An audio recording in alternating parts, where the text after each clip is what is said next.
తాకట్లో ఉన్న మీ బంగారాన్ని విడిపించి ఆ రోజు ఆన్లైన్ రేటుకి కొంటాం. Sharma gold company.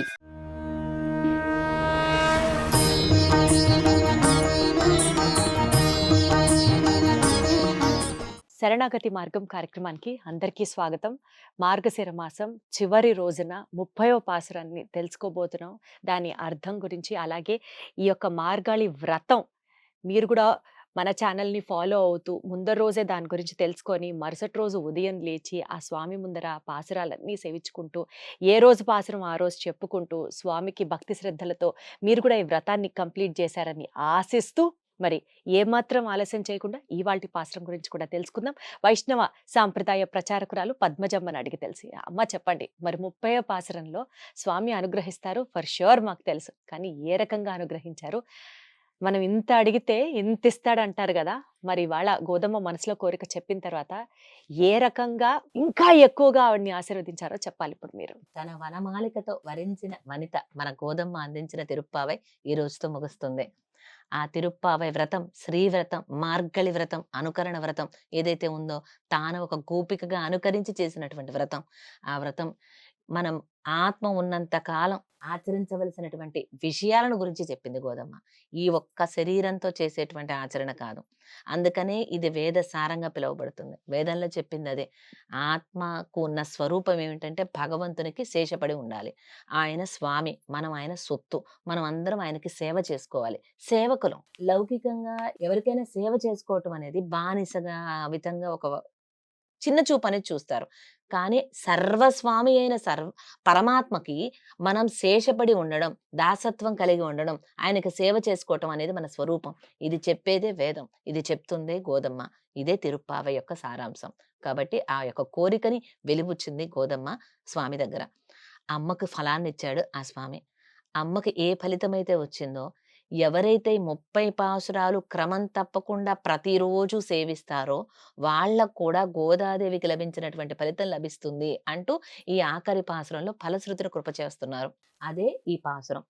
ఈ 30 పాసురాలలో ఈ ఒక్క పాసురంలోనే తాను విష్ణు చిత్తుల వారి యొక్క కుమార్తెను అంటూ చెప్పుకున్నారు గోదాదేవి. ఇప్పటి వరకు తాను గోపికగానే మాట్లాడారు. ఈ ఒక్క పాసురంలోనే విష్ణు చిత్తుల వారి కుమార్తెగా తనను తాను ఐడెంటిటీ చెప్పుకోవటం అనేది ఈ ఒక్క పాసురంలోనే కనిపిస్తుంది. అది కూడా నేను గోదమ్మ అని చెప్పుకోవడంలా, ఆచార్యుడు ప్లస్ తండ్రి అయినటువంటి విష్ణు చిత్తుల వారిని ముందుంచుకొని తన పేరు చెప్తుంది. మరి పాసురం సేవించుకుందాం తప్పకుండా.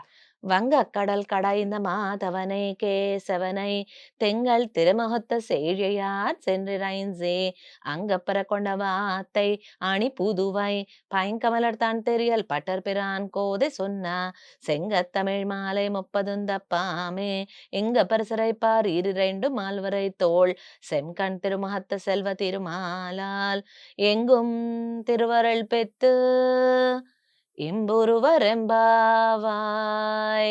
ఆండాళ్ తిరువడిగళే శరణం. ఇది పాసురం. ఇందులో ముందుగా వంగక్కడల్ కడైంద మాధవనే కేశవనే ఉంది. ఈ పాసురంలో మాధవ, కేశవ అంటూ 2 నామాలను గ్రహించింది గోదమ్మ. ఆ మాధవుడు అమ్మని హృదయం మీద ధరించటం ఎప్పటి నుంచి ప్రారంభమైందంటే క్షీరసాగర మథనం జరిగినప్పుడు. అందుకనే ఆ విశేషాన్ని ప్రస్తావిస్తున్నారు. ఆ క్షీరసాగర మథనం చాలా బృహత్ కార్యక్రమం.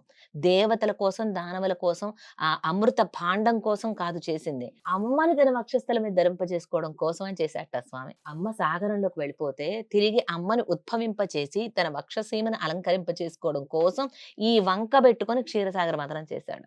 ఆ క్షీరసాగర మథన అనంతరం కమలవాసిని అయ్యే అమ్మవారు బయటకు వేయించేయగానే తన యొక్క హృదయం మీద శాశ్వత నివాస స్థానాన్ని ఏర్పాటు చేశాడు అమ్మ కోసం స్వామి. మాధవుడు అయ్యాడప్పటి నుంచి. అటువంటి కేశవుడు, అటు కేశవ అంటే కహా ప్లస్ ఈసహ, అటు బ్రహ్మదేవుడికి ఇటు శివుడికి ఇరువురికి కూడా తన శరీరం మీద స్థానం ఇచ్చినటువంటి గొప్పవాడు. ఇరువురికి కూడా నియామకుడైనటువంటి వాడు, ఇరువురిని కూడా సృష్టి చేసినటువంటి వాడు. అలాంటి శ్రీమన్నారాయణమూర్తిని గురించి కీర్తన చేస్తూ మాధవ కేశవ అంది.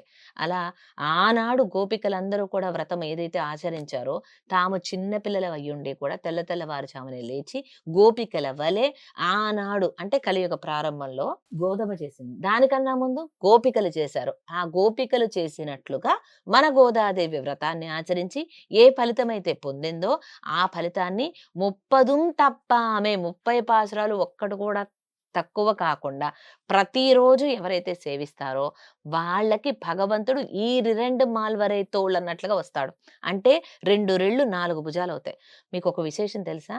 దీనికి అంతరార్థంగా పెద్దలు ఏం చెప్తారంటే, తిరుప్పావై మొదటి పాసురం చదివేటప్పుడు భగవంతుడు 4 భుజాలతో వేంచేసి ఉంటాడు. 2 రెళ్ళు ఈ 2 రెళ్ళు 4 భుజాలతో ఉంటాడు. రెండవ పాసురానికి వచ్చేటప్పటికి 4 నాళ్ళు 16 భుజాలతో ఉంటాడట.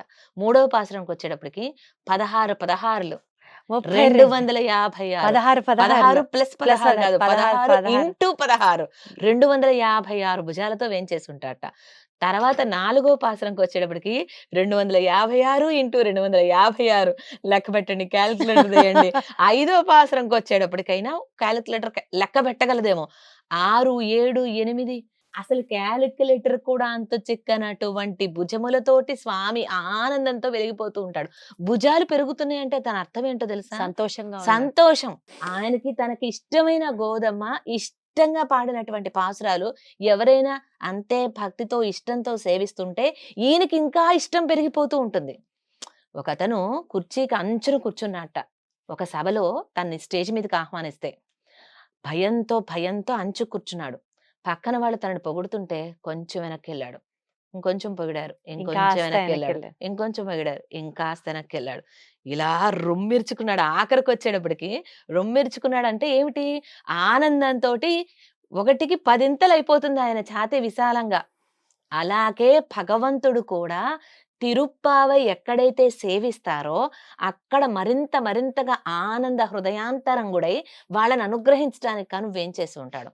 అటువంటి స్వామి గోదాదేవికి ఏ ఫలితమైతే ఇచ్చాడో అంతకు మించి ఆ ఫలితాన్ని వీళ్ళందరికీ కూడా ఎవరైతే తిరుప్పావై 30 పాసురాలు ప్రతిరోజు తప్పకుండా సేవించి వ్రతాన్ని నిష్టగా నియమంగా ఆచరిస్తారో వాళ్ళకు అనుగ్రహిస్తాడు. ఇంకో విశేషం తెలుసా దీప్తి గారు? ఇందులో చెప్పిన నియమాలు అంటే చెడు మాటలు మాట్లాడం, చెప్పుడు మాటలు చెప్పం, కాటుక ధరించం, పువ్వులు ధరించం, చెయ్యవద్దన్న పనులు చెయ్యం, చెయ్యమన్న పనులు చేస్తాం. ఇవన్నీ కూడా అండి ఈ నెల రోజుల కోసం కాదు. ఒక చిన్న ఐతిహ్యం చూద్దాం. ఒక అతను బాగా కష్టాలతో ఉన్నాడు. ఒక ఊర్లోకి ఆ ఊర్లోకి ఒక స్వామీజీ వచ్చాడని తెలుసుకొని ఆ నోట ఈ నోట విని ఆయన దగ్గరికి వెళ్ళాడు. స్వామి, నేను ఈ కష్టాలు భరించలేకపోతున్నా, నువ్వేమన్నా చేసి నన్ను తొందరగా ఈ కష్టాల నుంచి విముక్తుని చేయి అని అంటే ఆ స్వామి సరే నాయనా ఒక 2 రోజులు ఆగు, తర్వాత నేను చెప్తాను అన్నట. ఈయన 2 రోజులు ఆగాడు. తర్వాత 3వ రోజు వచ్చాడు. నేను ఈ నామం చెప్తున్నాను, ఇది సేవిస్తూ ఉండు, కొన్ని రోజులు ఆగు, ఓపిక పట్టు అని అన్నట్ట. ఆ నామం సేవిస్తూ కొన్ని రోజులు అయిన తర్వాత ఆయన చెప్పినన్ని రోజులు అయ్యాక వచ్చాట. ఏమైంది ఇప్పుడు నీకు అంటే, ఇది ఇలా చేసుకుంటూ ఉండడమే నీకు అలవాటైపోయింది తర్వాత అంటే ఇది వ్రతం నేపథ్యంలో ఈ మిషతో మనకి పొద్దున్నే లేవాలని, స్నానం చెయ్యాలని, చన్నీళ్ళతోటి, అలాగే ఇమ్యూనిటీ పవర్ కూడా పెరుగుతుంది అనుకున్న సైంటిఫిక్ రీజన్. భగవంతుని ధ్యానంలో గడపాలని, భగవంతుని నామాన్ని అనుసంధానం చేయాలని, చెప్పుడు మాటలు చెప్పకూడదని, ఇలాంటివన్నీ కూడా నిత్యం ఈ మనిషి అంటే జీవుడు శరీరంలో ఉన్నంత కాలం చేయవలసిందే. అలాగే భగవంతుడికి చేయవలసిన సేవ ఆత్మ ఉన్నంత కాలం చేయాల్సిందే. ఇలా నిరంతరం మన యొక్క ఆచరణ ఎలా ఉండాలనేది చెప్పింది గోదాదేవి 30 పాసురాల నేపథ్యంలో. ఇది ఎరుకపరచటం కోసమే ఈ తిరుప్పావై అనే వ్రతం.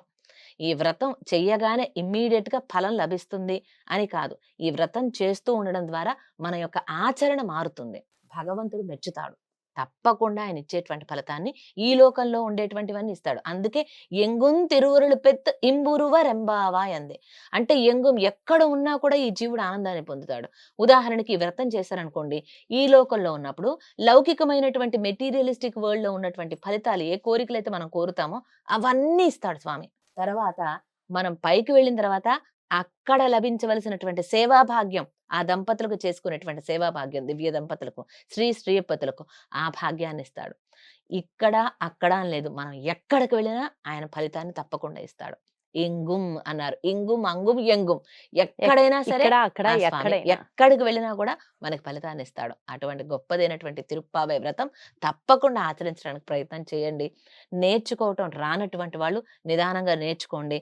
ఏదైనా సాధనమున పనులు సమకూర ధరలోన. కాబట్టి చక్కగా ప్రాక్టీస్ చేస్తే తప్పకుండా వస్తాయి. చిన్న చిన్న పదాలు, తమిళం మన భాష కానిది అయినప్పటికీ ఆ భాషకున్న ప్రాముఖ్యాన్ని కూడా ఎందుకు పాసురాలన్నీ తమిళంలో ఉన్నాయని ప్రథమ ఎపిసోడ్లోనే మనం చూసాం. స్వయంగా శ్రీమన్నారాయణుడే ఈ భాషకు ఆ ప్రాధాన్యతను ఇచ్చాడు. ఆయనే చెప్పాడు, ఈ పాసురాలు ఎవరైతే చదువుతారో వాళ్ళకే పరమపదం వైకుంఠాన్ని ఇస్తానని. అటువంటి వైకుంఠాన్నే ఇచ్చేటువంటి ఇహలౌకిక పారలౌకిక కోరికలన్నీ తీర్చేటువంటి తిరుప్పావై వ్రతం తప్పకుండా విధిగా అవకాశం ఉన్న ప్రతి ఒక్కళ్ళు ఆచరించవలసిందిగా ఈ సందర్భంగా తెలియజేస్తూ, దాసురాలకి ఈ తిరుప్పావై వ్రతం యొక్క వైభవాన్ని అందరితో పంచుకోవడానికి ఒక మార్గాన్ని, ఒక స్టేజ్ని ఇచ్చినటువంటి సుమన్ టీవీ వారికి కూడా ఈ సందర్భంగా ముఖ్యంగా మీకు ఓర్పుగా విన్నందుకు మీకు కూడా కృతజ్ఞతలు తెలియజేస్తున్నాను. అదృష్టంగా భావిస్తున్నాము. మీరు చెప్తూ ఉంటే ఇప్పటి వరకు తిరుప్పావై అంటే నిజంగా ఏంటో కూడా తెలీదు. బట్ ప్రతి పాసురం యొక్క అర్థం వెనకాల ఉన్న పరమార్థం అన్ని అర్థమయ్యేటట్టుగా చెప్పినందుకు ముఖ్యంగా మీకు ఎంతగానో రుణపడి ఉన్నాము. ధన్యవాదాలు. ఈ వ్రతాన్ని ఈ 30 రోజులుగా పాసురాలు ఆలకించటం, అలాగే దాని అర్థం ఆలకించడం ద్వారా విన్నటువంటి వీక్షకులందరికీ కూడా ఈ సందర్భంగా ఆ గోదమ్మకు ఆనాడు ఏదైతే ఫలితం లభించిందో ఆ ఫలితం అందరికీ లభించాలని కోరుకుందాం. అలాగే గోదమ్మ తన ఐడెంటిటీని చెప్పింది అనుకున్నాం కదా, అదొక్కసారి చూద్దాం. ఏంటంటే, తన్ తెరియల్ పటర్పిరాన్ కోదై సొన్నా అంది. చల్లని కమల పూల మాలను ధరిస్తాడు భట్టనాథులు అనేటువంటి విష్ణు చిత్తుల వారు. కమలాలను ధరించి ఆ మాలను ధరించినటువంటి విష్ణు చిత్తుల వారి ఇంట అవతరించినటువంటి గోదమ్మ అనుగ్రహించినటువంటి పూలమాల, పాసురాల మాల, పూలమాల. చాలా చిన్నగా చెప్పిందండి. ప్రతిరోజు ఒక నామాన్ని చెప్పటం, అవకాశం ఉన్నంత మేరకు పూలను కట్టి స్వామికి సమర్పించటం, కీర్తనం, ప్రపదనం, స్మస్మై ప్రసూనార్పణం అంటూ త్రివిధ కరణాలతో మనం చేయవలసినటువంటి సేవలను గురించి ఆ గోదమ్మ మనకు తెలియజెప్పింది. అటువంటి తిరుప్పావై వ్రతం తప్పకుండా అందరూ ఆచరించండి. పేరులోనే పవిత్రమైన వ్రతం అంటూ ఇందులో అర్థాన్ని నింపుకున్నటువంటి తిరుప్పావై తప్పకుండా చిన్న పెద్ద, ఆడ మగ, వయసు భేదం, లింగ భేదం ఏమీ లేకుండా ప్రతి ఒక్కళ్ళు ఆచరించదగిన వ్రతం. అవకాశం ఉన్న వాళ్ళందరూ చెయ్యాలని, ఆ శ్రీ గోదా రంగమన్నార్ల యొక్క దివ్య శ్రీచరణాలకు సేవ చేసుకునేటువంటి భాగ్యం అందరికీ లభించాలని, వారి అనుగ్రహం అందరికీ లభించాలని కోరుకుంటున్నాను. అలాగే ఈ వ్రతం ఆచరించిన దానికి గాను గోదాదేవి ఫలితం పొందింది అనడానికి గుర్తుగా ఆఖరి రోజున, అంటే భోగి రోజున గోదా శ్రీకృష్ణుల యొక్క కళ్యాణం జరిపిస్తారు. సాధారణంగా ఆంధ్ర తెలంగాణ ప్రాంతాల్లో చూసినట్లయితే మరి వ్రతం ఆచరించిన దానికి ఫలితం దక్కాలి కదండి అని కళ్యాణం చేస్తారు. ఇక్కడ ఒక చిన్న విషయం విన్నపం చేయదలుచుకున్నాను. ఏంటంటే, తమిళనాటన మనకి శ్రీరంగాది దివ్యదేశాలలో ఎక్కడైనా కానీ పాల్గొన మాసం ఉత్తరా నక్షత్రం నాడు గోదాదేవి రంగనాథుని చేరుకుంది. దానికి గుర్తుగానే కళ్యాణం చేస్తారు. శ్రీరంగంలో సేర్తి ఉత్సవం అనే పేరు మీదుగా చేస్తారు. మిగిలిన దివ్యదేశాల్లో కళ్యాణం చేస్తారు. ఇక్కడ ఏంటంటే, మన ఆంధ్ర తెలంగాణలో ఆఖరి రోజున భోగి రోజున మనం భోగి మంటలు వేసుకుంటాం. మీకు తెలుసు కదండి. అవునవును. అంటే మన ఇంట్లో పనికిరానటువంటి వస్తువులన్నీ నిప్పుల్లో వేసేసి చలి కాచుకుంటూ ఉంటాం. ఉత్తరాయణ పుణ్యకాలం వచ్చినప్పుడు నుంచి మొదలుకొని చలి బాగా ఎక్కువ అవుతూ ఉంటుంది. ఆ చలి నుంచి మనకి రక్షణ కల్పించడం కోసం అగ్నిని రాజేసి అలా భోగి మంటలు కాల్చుకుంటాం. అంటే మనలో పనికిరానటువంటి విద్వేషాదులన్నీ కూడా అందులో వేసి కాల్చేస్తున్నట్లుగా మనం భావన చేస్తాం. భోగాన్ని కోరుకోవటానికి సంకేతంగా ఈ భోగి పండుగ. అలాగే గోదమ్మ భోగాన్ని అనుభవించింది కృష్ణయ్యని చేరుకొని అన్నదానికి సంకేతంగా భోగి పండుగ. అందుకని గోదా రంగనాథుల కళ్యాణం లేదా గోదా కృష్ణుల యొక్క శ్రీ కళ్యాణం మనకి అన్ని కోవెలలో కూడా చేస్తారు. ఆఖరి రోజున 30 పాసురాలు పాడిన దానికి గుర్తుగా గోదమ్మ కృష్ణయ్యని చేరుకుంది అని. అలా గోదమ్మకు లభించిన ఫలం మనందరికీ లభించాలని కోరుకుందాం. ఆండాళ్ తిరువడిగళే శరణం. సర్వం శ్రీకృష్ణార్పణమస్తు.